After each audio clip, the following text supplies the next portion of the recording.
Bonjour à tous et à toutes et bienvenue à la lecture de la parole de Dieu. Aujourd'hui, je vais vous lire en version parole de vie le chapitre 15 de l'Exode. Donc nous en sommes toujours à Exode. La dernière fois, je vous avais lu le chapitre 14 dans la Bible Thomson. Et donc aujourd'hui, je vais vous lire le chapitre 15 dans une autre version. Moïse et les Israélites chantent la victoire. Alors, avec les Israélites, Moïse chante pour le Seigneur. Voici ce chant. Je veux chanter pour le Seigneur. Il a remporté une grande victoire. Il a jeté à la mer chevaux et cavaliers. Ma force et mon chant, c'est le Seigneur. Il m'a sauvé, il est mon Dieu. Je veux chanter pour lui, il est le Dieu de mon Père. Je veux chanter sa grandeur. Le Seigneur est un combattant, il mérite bien son nom, le Seigneur. Il a jeté à la mer les chars et l'armée du roi d'Égypte.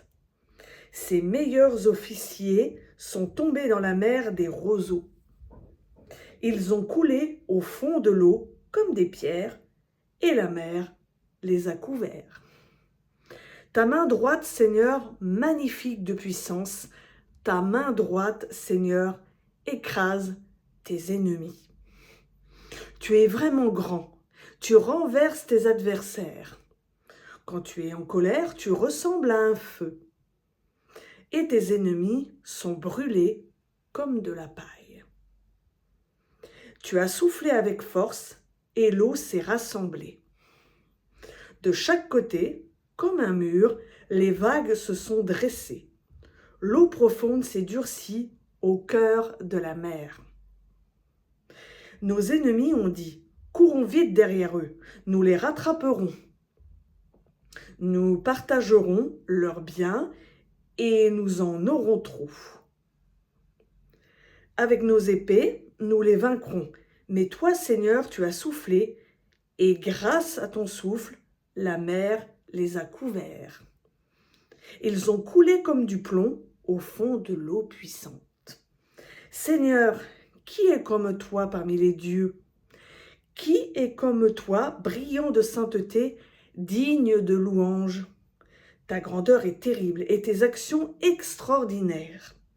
Tu as levé ta main droite et nos ennemis ont disparu sous la terre.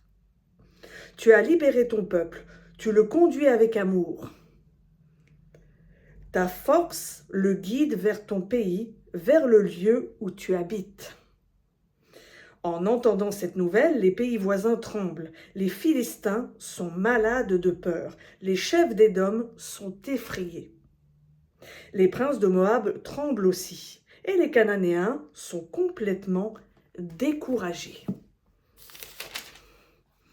Ils ont vraiment très peur. Tu agis avec puissance. Alors ces gens-là sont comme des pierres. Ils ne peuvent plus rien dire pendant que ton peuple passe, ce peuple que tu as acquis. Maintenant, tu le conduis là-bas, sur la montagne qui t'appartient.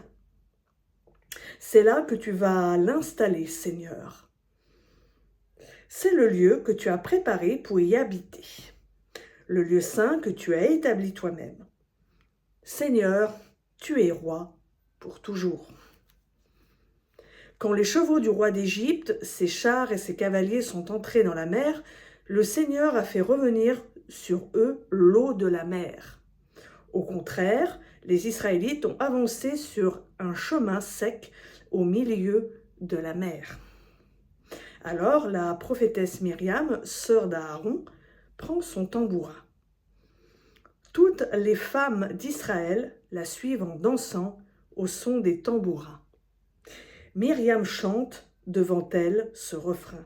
Chantez pour le Seigneur, il a remporté une grande victoire. Il a jeté à la mer chevaux et cavaliers. Oui, donc cela prouve que notre Seigneur est vraiment merveilleux. C'est vraiment un grand Dieu, puissant. Voilà, donc c'était la lecture d'Exode, chapitre 15. Je vous souhaite à tous et à toutes une bonne après-midi et à bientôt sur Elolam.